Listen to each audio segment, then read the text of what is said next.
So hello guys, welcome back to my videos. आज का हमारा टॉपिक है कुछ मेमोरी प्रोटेक्शन की टॉपिक है, लेकिन उसमें हम कुछ बेसिक डेफिनेशंस करेंगे मेमोरी प्रोटेक्शन की। कल की वीडियोस में हमने पढ़ा था कि पिछली वीडियोस में कि हमने कैसे मेमोरी को प्रोटेक्ट किया बाय यूजिंग कुछ टेक्निक्स, छोटी छोटी टेक्निक्स। ठीक है, जैसे कि हमने लास्ट वीडियो में क्या था, फेंस एड्रेस किया था। उसमें हमने देखा कि हमने कैसे मेमोरी को बग से बचाया, एरर से बचाया। फिर अब हम करेंगे next one is base and limit. कुछ बेसिक डेफिनेशन है ये मेमोरी प्रोटेक्शन की। That one is base and limit register. अब बेस एंड लिमिट रजिस्टर होता क्या है? बेस रजिस्टर एक smallest legal physical address hold करती है। जो बेस रजिस्टर होता है वो हमेशा ही क्या होल्ड करती है? एक स्मॉलेस्ट फिजिकल एड्रेस। ठीक है, हमारे पास दो तरह के एड्रेस होते हैं, एक logical address and the next one is physical address. ये जो बेस रजिस्टर होता है वो होल्ड करता है स्मॉलेस्ट लीगल फिजिकल एड्रेस का एक स्मॉलेस्ट यूनिट होल्ड करती है बेस रजिस्टर। ठीक है, और जो लिमिट रजिस्टर होती है वो स्पेसिफाई करती है रेंज की साइज। मतलब कि जैसे मान लो हमने P1 प्रोसेस है, P2 प्रोसेस है, P3 प्रोसेस है, P4। मान लो ये प्रोसेसिंग है P1, P2, P3 and P4। P1 से मान लो P1 का है 200 एंड P3 का है 600। ठीक है, साइज। तो इसमें 200 से अगर हम P2 से P4 में गए तो कितनी रेंज आई बीच में, मतलब कि कितना टाइम लगा जाने में, कितना टाइम लगा? दैट इज़ 400 की रेंज, 400 का साइज़ था बीच में, जिसको पार करके हम P2 से P3 में गए। ठीक है, that one is limit register. ये क्या बन गई? एक लिमिट बन गई। ठीक है, ठीक है। अब यही होता है। और बेस क्या होता है? बेस होता है the 200। The 200 will be the base. जो 200 आया है वो हमारा बेस था, फिजिकल एड्रेस था ये, उसका ये बेस था। ठीक है, और जो 400 आया दैट वन इज लिमिट। ठीक है, इसकी एक डायग्राम है, उसको समझेंगे। ठीक है, फिर हम पढ़ेंगे आगे। ठीक है,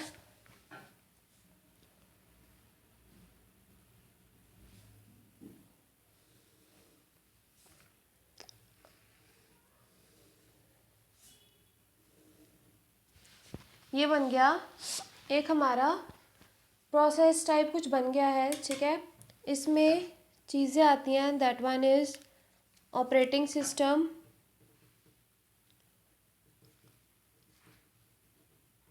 ठीक है, OS and the next one is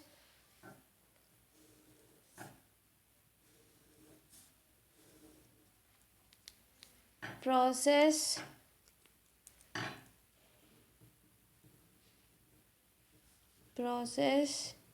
इसमें प्रोसेसेस पड़े हैं। ये स्टार्ट हो रहा है 0 से 25600 पे, एंड ये स्टार्ट हो रहा है 3004 पे, 42094, 88,000, और ये ख़त्म हो रहा है 102400 पे। ठीक है, और इसमें अब क्या हो रहा है? मैंने बताया ही था, जो ये प्रोसेस है वो किस पे है, कौन सी फिजिकल एड्रेस पे है? 3004। ये क्या हो गया हमारा? That will be the base. ये बन गया हमारा बेस। ठीक है, और 3000 से प्रोसेस मान लो P1 है, ये P2 है, ये P3 है। ठीक है, प्रोसेस P1 से P2 तक जाने में कितना डिफरेंस आया? 42094 minus 3400, that one is 12090। That one be are limit. ठीक है, रेंज की, इन दोनों के बीच की रेंज का साइज। ठीक है, और जो बेस और लिमिट रजिस्टर्स होते हैं उनको लोड करते हैं हम सिर्फ ऑपरेटिंग सिस्टम से लोड कर सकते हैं उनको। जो ऑपरेटिंग सिस्टम होता है वो हमें एक प्रिविलेज इंस्ट्रक्शन देता है, किसकी? बेस और लिमिट रजिस्टर्स की। ठीक है, कौन देता है? Operating system. The base and limit registers are used by hardware to check every address generated in user mode. जो बेस और लिमिट रजिस्टर्स होते हैं उसको हम यूज़ करते हैं हार्डवेयर की मदद से, ठीक है, ताकि हम चेक कर पाएँ हर एक एड्रेस जो जनरेट हो रहा है किसमें, यूज़र मोड में, जितना भी एड्रेस जनरेट हो रहा है ताकि हम उसको चेक कर पाएँ। इसलिए हम यूज़ करते हैं इन बेस और रजिस्टर्स, बेस और लिमिट रजिस्टर्स को, ठीक है। ये था हमारा बेस और लिमिट रजिस्टर, ठीक है। अब हम देखेंगे कि हम क्या, ये तो हमने पढ़ा था कि इंट्रोडक्शन की बेस और लिमिट रजिस्टर होता क्या है, ठीक है। अब हम देखेंगे कि हम बेस और लिमिट रजिस्टर को कैसे बचा सकते हैं, कैसे प्रोटेक्ट करते हैं, कैसे हार्डवेयर प्रोटेक्ट कर सकते हैं उनको, ठीक है। इसको भी हम डायग्राम से देखेंगे। पहले हम बनाएंगे, ये बन गई हमारी मेमोरी, क्या बन गई ये हमारी मेमोरी, ठीक है। अब आप यहाँ पे आया,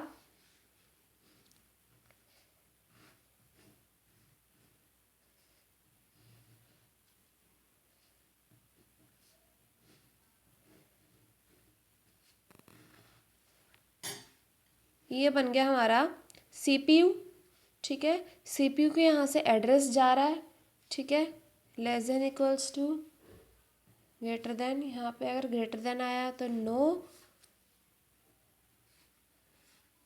अगर इक्वल्स टू आया तो यस, ठीक है। यहाँ पे हमारा आ गया बेस और यहाँ पे आ गई बेस प्लस लिमिट, ठीक है। और अगर खाली बेस आ गया तो ये ट्रैप या फिर एरर देगा, ठीक है। ये थी हमारी कि हमने कैसे प्रोटेक्ट किया बेस और लिमिट रजिस्टर्स को, ठीक है। मेमोरी में जाने में, मेमोरी तक जाने से सीपीयू क्या कर रहा है, यहाँ से एड्रेस दे रहा है, ठीक है ना। इसमें हम क्या देख रहे हैं कि कैसे हमें मेमोरी तक जाने में हम बच सकते हैं, ठीक है। Protection of memory space in accomplished by having the CPU hardware. Compare every address generated in user mode with the registers. Registers के साथ हम कंपेयर कर रहे हैं हर एक एड्रेस को जो जनरेट हो रहा है यूज़र मोड में। Any attempt by a program executed in user mode to access operating system memory और other users memory results in a trap. कोई भी अटैम्प्ट जो प्रोग्राम कर रहा है, ठीक है, एग्जीक्यूट हो रहा है यूज़र मोड में, ठीक है, ऑपरेटिंग सिस्टम की मेमोरी को असेस करने के लिए या फिर बाकी अदर यूज़र्स की मेमोरी को असेस करने के लिए, तब वो किसमें, अगर कोई भी प्रोग्राम एग्जीक्यूट हो रहा है यूज़र मोड में, ठीक है, और वो ऑपरेटिंग सिस्टम की मेमोरी को और बाकी यूज़र्स की मेमोरी को असेस कर रहा है, ठीक है, तो वो किस चीज़ में चेंज होएगा, या फिर तो उसमें एरर आ जाएगा या फिर ट्रैप आ जाएगा, ठीक है। Results in a trap to the memory system which treats the attempt as a fatal error. This scheme prevents the user program from modifying the code or data structures of either the operating system or other users, ठीक है। ये था हमारा कि कैसे हमने protect किया हमारे बेस और लिमिट रजिस्टर्स को, ठीक है। अब आता है हमारा आगे कि dynamic loading and dynamic, next topic है हमारा कि डायनेमिक लोडिंग और डायनेमिक लिंकिंग होता क्या है, ठीक है। डिफरेंस पढ़ेंगे इसमें हम। Dynamic loading is not supported by OS, ये ऑपरेटिंग सिस्टम इसको सपोर्ट नहीं करता है क्योंकि इसको हम यूज़र की मदद से इम्प्लीमेंट करते हैं। किसको, डायनेमिक लोडिंग को हम यूज़र की हेल्प से इम्प्लीमेंट करते हैं, इसको ऑपरेटिंग सिस्टम सपोर्ट नहीं करता है। और जो डायनेमिक लिंकिंग है उसको ऑपरेटिंग सिस्टम सपोर्ट करता है क्योंकि उसको हार्डवेयर सपोर्ट की बहुत ज़्यादा ज़रूरत होती है, ठीक है, रिक्वायरमेंट होती है उसको हार्डवेयर सपोर्ट की, ठीक है। जो डायनेमिक लोडिंग है वो चेक करता है कि उसका जो रूटीन है वो लोड हो रहा है लोडर से, क्या उसका जो लोडर है, ठीक है ना, वो उसके रूटीन को लोड कर पा रहा है। डायनेमिक लोडिंग क्या करता रहता है, उसको बार बार अपने रूटीन को चेक करता रहता है कि जो मेरा रूटीन है उसको लोडर लोड कर पा रहा है, ठीक है। और जो डायनेमिक लिंकिंग में होता है डायनेमिक लिंकिंग चेक करती रहती है कि जो मेरा रूटीन चल रहा है क्या वो मेमोरी में है या नहीं है, ठीक है ना। वो चेक करते रहते हैं बार बार। वो क्या चेक करता है कि जो मेरा रूटीन है उसको लोड कर रहा है या नहीं, ठीक है। और लिंकिंग में क्या चेक होता रहता है कि जो उसका कि उसका जो रूटीन है वो मेमोरी में है या नहीं है, ठीक है। डायनेमिक लोडिंग है जो वो यूज़फुल है बहुत बड़े बड़े कोड्स के लिए, ठीक है, क्योंकि उसमें ताकि उसमें कोई भी ऐसे केसेस अकर ना हो जो आगे जाके या तो एरर दें या फिर ट्रैप दें, ठीक है। वो ये देखता रहता है, ठीक है। इसलिए वो जो डायनेमिक लोडिंग है वो लार्ज अमाउंट्स के कोड के लिए बहुत ज़्यादा यूज़फुल है। और जो डायनेमिक लिंकिंग है वो यूज़फुल किस लिए है, लाइब्रेरीज़ के लिए। ये पर्टिकुलर मतलब कि हम इसको लाइब्रेरीज़ के लिए ही यूज़ करते हैं, ठीक है। उसको हम कोड्स के लिए यूज़ करते हैं कि ताकि कोई भी केस ऐसा अक्कर ना हो जाए जिसमें एरर आ जाए, ठीक है। इसलिए हम डायनेमिक लोडिंग को यूज़ करते हैं। और डायनेमिक लिंकिंग को हम लाइब्रेरीज़ के लिए यूज़ करते हैं। जो कोड्स की लाइब्रेरीज़ होती हैं उसके लिए छोटी छोटी लाइब्रेरीज होती हैं उनके लिए यूज़ करते हैं।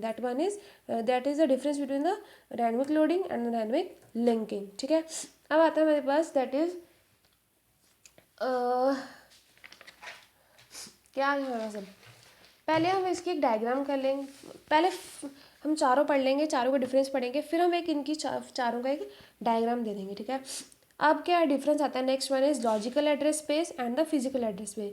जो लॉजिकल एड्रेस स्पेस है वो एक कलेक्शन है लॉजिकल एड्रेसेस का जिसको हम जो जनरेट होता है सीपीयू की मदद से, ठीक है। अगर हमें किसी भी प्रोग्राम को चलाना है तो लॉजिकल एड्रेस में, ठीक है, वो जनरेट होगा सीपीयू की हेल्प से। और अगर हमें फिजिकल एड्रेस में कोई प्रोग्राम चलाना है तो वो किससे जनरेट होगा, एमएमयू से, मेमोरी मैनेजमेंट यूनिट। मतलब कि इसमें हम लोकेशन चेक करते हैं, मेमोरी की लोकेशन चेक करते हैं कि मेमोरी की लोकेशन एग्जैक्टली है कहाँ, ठीक है। इन लॉजिकल एड्रेस को हम चेंज भी कर सकते हैं लेकिन फिजिकल एड्रेस को हम चेंज नहीं कर सकते, ठीक है। जो the user can change the logical address. In logical address में क्या होता है, जो यूज़र होता है वो लॉजिकल एड्रेस को चेंज कर देता है ताकि वो फिजिकल एड्रेस को असेस कर पाए, ठीक है। और इन फिजिकल एड्रेस में क्या होता है, जो यूज़र है वो इनडायरेक्टली असेस करता है फिजिकल एड्रेस को, डायरेक्टली नहीं कर सकता। मतलब कि वो चोरी छुपे जो फिजिकल एड्रेस है उसमें यूज़र चोरी छुपे फिजिकल एड्रेस को असेस करता है, डायरेक्टली सामने असेस नहीं करता है, मतलब कि पीठ पीछे असेस कर लेता है, ठीक है। In logical address space these addresses are generated by CPU with reference to a specific program. वही मैं कहा था, इसमें हम जनरेट होता है प्रोग्राम को हम चलाते हैं बाय जनरेटिंग विद सीपीयू। इसमें हम कंप्यूट करते हैं फिजिकल एड्रेस को by using memory management unit that is MMU, ठीक है। That is MMU, memory management unit. मतलब कि मेमोरी को मैनेज करने का एक यूनिट होता है, उसको हेल्प से हम फिजिकल एड्रेस स्पेस को जनरेट कर पाते हैं, ठीक है। जो लॉजिकल एड्रेस है उसको हम वो usually refer to the logical address as a virtual है। हम लॉजिकल एड्रेस को वर्चुअल एड्रेस भी बोल देते हैं, ठीक है। लॉजिकल एड्रेस को हम वर्चुअल एड्रेस भी बोल देते हैं क्योंकि ये ऐसा एड्रेस है जो जनरेट होता है by the help of CPU, ठीक है।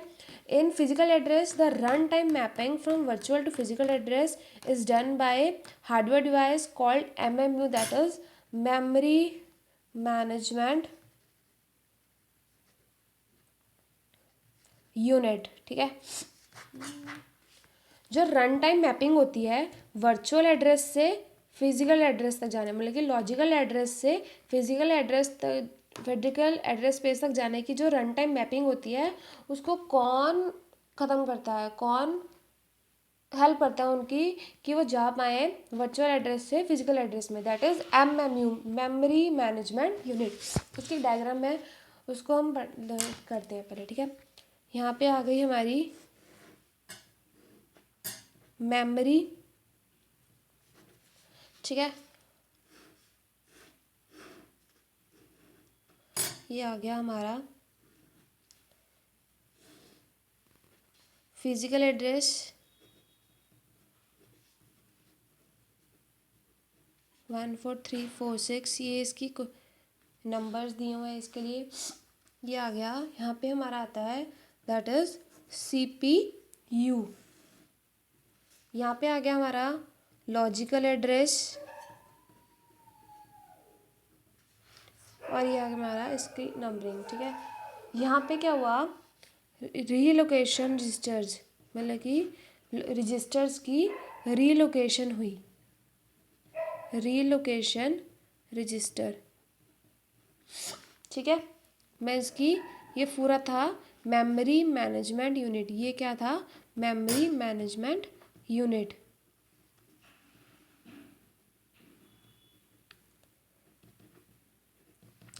ये डायग्राम है एक डायनेमिक रीलोकेशन की, रीलोकेशन रजिस्टर को यूज़ करके, ठीक है। किसकी डायग्राम है ये, डायनेमिक रीलोकेशन की, किसको यूज़ करके, रीलोकेशन डायग्राम को यूज़ करके, ठीक है ना। अब इसमें हो क्या रहा है, द रन टाइम मैपिंग, तो मैं बताया था कि अगर हमें रन टाइम मैपिंग करनी है वर्चुअल एड्रेस से फिजिकल एड्रेस में, उसको ये एक हार्डवेयर डिवाइस है मेमोरी मैनेजमेंट यूनिट, वो कंप्लीट करता है। We can choose from different many methods to complete such mapping, हम बहुत सारे मेथड्स भी यूज़ कर सकते थे इस मैपिंग करने के लिए, लेकिन हमने यही वाला मेथड इसलिए चुना क्योंकि ये एक ऐसा मेथड है जिसकी वजह से हम वर्चुअल एड्रेस से फिजिकल एड्रेस में आसानी से जा पाएंगे, ठीक है। और जिसको हम किस बेसिस पर करते हैं, एमएमयू को हमने इसलिए भी चुना है क्योंकि ये एक ऐसा मेमोरी मैनेजमेंट यूनिट है जिसको हम बेस और लिमिट रजिस्टर्स को यूज़ करके है इसको रीलोकेट, मतलब कि इसमें रजिस्टर्स को रीलोकेट कर पाएंगे, ठीक है। The base register is now called a relocation register, जो रीलोकेशन रजिस्टर है इसको हम बेस रजिस्टर भी बोल सकते हैं, ठीक है। क्या बोल सकते हैं, बेस रजिस्टर भी बोल सकते हैं। The value in the relocation register is added to every address generated by the user process at a time is send to the memory, ठीक है। जो वैल्यू है रीलोकेशन रजिस्टर की वो ऐड होती है हमेशा ऐसे एड्रेस में जो यूज़र प्रोसेस उसी टाइम क्या करता है, जनरेट करता है और मेमोरी में सेंड कर देता है। ये था हमारा कि dynamic address, dynamic loading and dynamic linking का डिफरेंस, और लॉजिकल एड्रेस स्पेस और फिजिकल एड्रेस स्पेस का डिफरेंस, ठीक है। इन चारों को मिला के हमने एक ऐसा मतलब कि रीलोकेशन रजिस्टर तैयार किया है, ठीक है, जिसकी हेल्प से मेमोरी बिल्कुल प्रोटेक्ट रहेगी, ठीक है ना। सो आज के लिए थैंक यू।